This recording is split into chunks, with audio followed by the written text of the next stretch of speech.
Most Americans never see $20,000 in their savings account, even though just reaching it can boost well-being by over 20% and transform your entire financial life.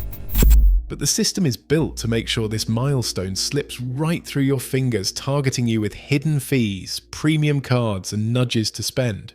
If $20,000 is where life finally gets easier, why do so few ever keep it?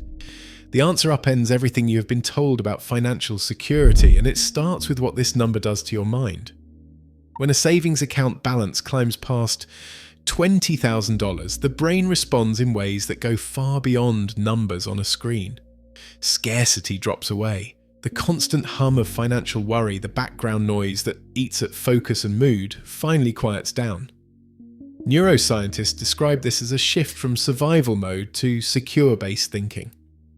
The prefrontal cortex, the part of the brain responsible for planning and creativity, reclaims control from the amygdala, which handles fear and knee-jerk reactions.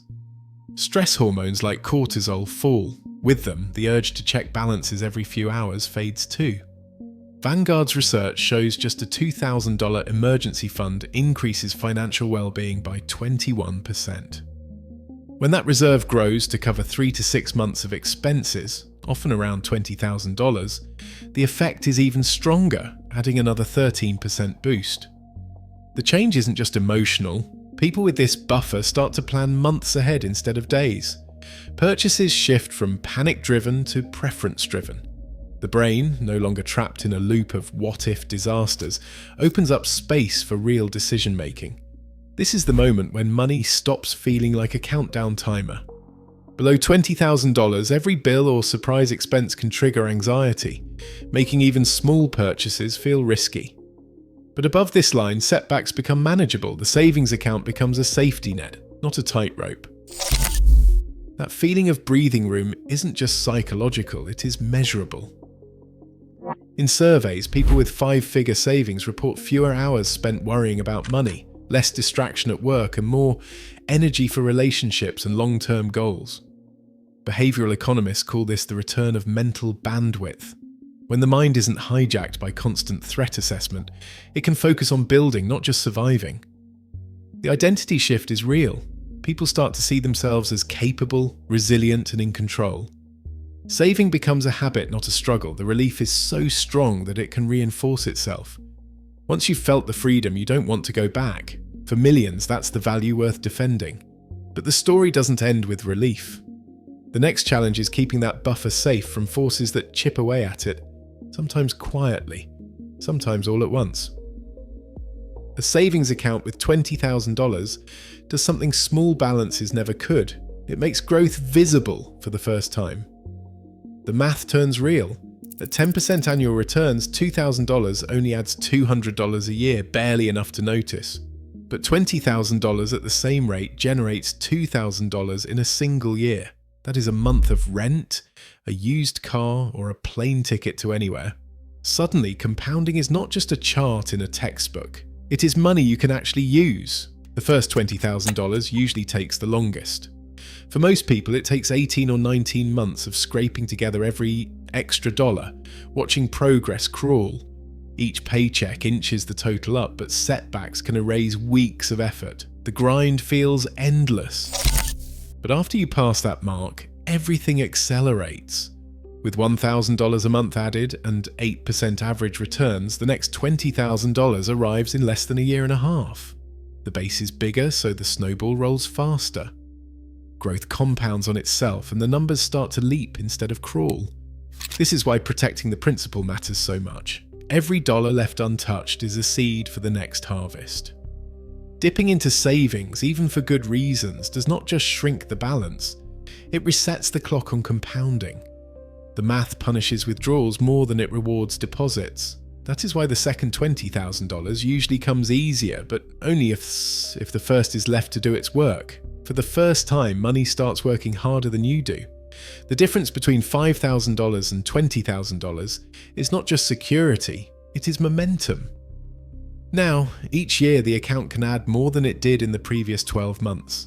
That is when saving stops feeling like a chore and starts to feel like progress. The numbers get loud and the urge to protect them grows with every statement, but this new momentum is not invincible.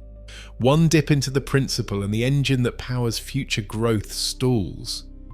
The challenge ahead is not just to build, but to defend what has already been built. A 5-figure savings account does not just change how you think, it changes how the financial industry sees you. As soon as balances cross $20,000, a new set of offers arrives, marking a clear milestone. Premium credit cards loaded with travel perks and annual fees start showing up in the mailbox. These cards often come with tempting sign-up bonuses. The real profit for banks comes from interest rates above 20% if you ever carry a balance. Investment firms push managed mutual funds with expense ratios of 0.65%. That equals $130 a year on $20,000. Low-cost index funds charge 0.05%, or $10 a year on the same amount. The difference compounds quietly, draining thousands of dollars over time. Auto loan pre-approvals promise easy upgrades. The average new car payment now hits $745 a month.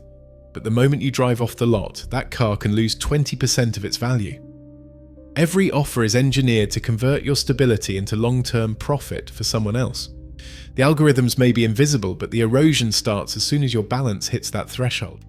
Temptation moves in quietly when savings cross $20,000. The sense of security can flip into a feeling of arrival, a silent invitation to loosen the reins. Small upgrades start to feel justified, a better apartment, a new phone, another streaming service. Each decision seems harmless, but together they raise fixed costs and shrink the buffer that once felt untouchable. This is lifestyle creep, and it is nearly invisible until the numbers start to slip backward. Nationally, the pattern is clear. Americans save just 4 to 5% of their income today, half the rate from the 1960s. The gap between what is earned and what is kept has never been wider, and every new subscription or luxury purchase widens it further. Meanwhile, the thrill of having a real investment account can spark a different risk, chasing hot stocks, options, or meme coins.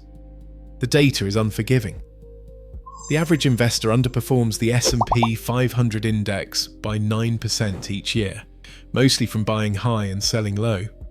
Years of careful saving can vanish in a handful of speculative trades. The greatest threat to a hard-won cushion is not always the outside world. It is the quiet urge to spend or gamble disguised as progress. Alex and Jordan both crossed the threshold of $20,000, but what happened next could not be more different. Alex took that 5-figure cushion as a green light to upgrade to a nicer apartment, a newer car, and a few extra streaming services. Each decision felt reasonable in the moment, but the withdrawals added up.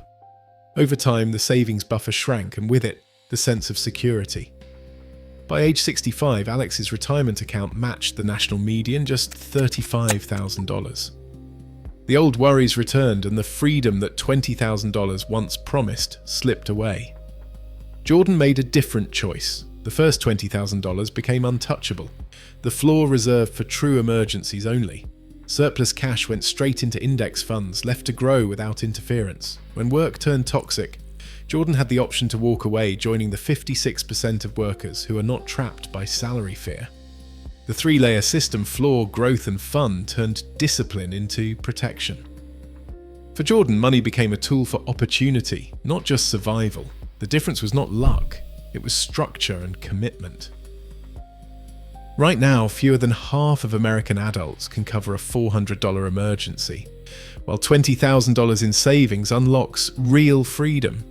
Every ad, every algorithm, every offer is designed to chip away at that foundation. The system is built to profit from your stability, not to protect it. Protecting your floor is the only way forward.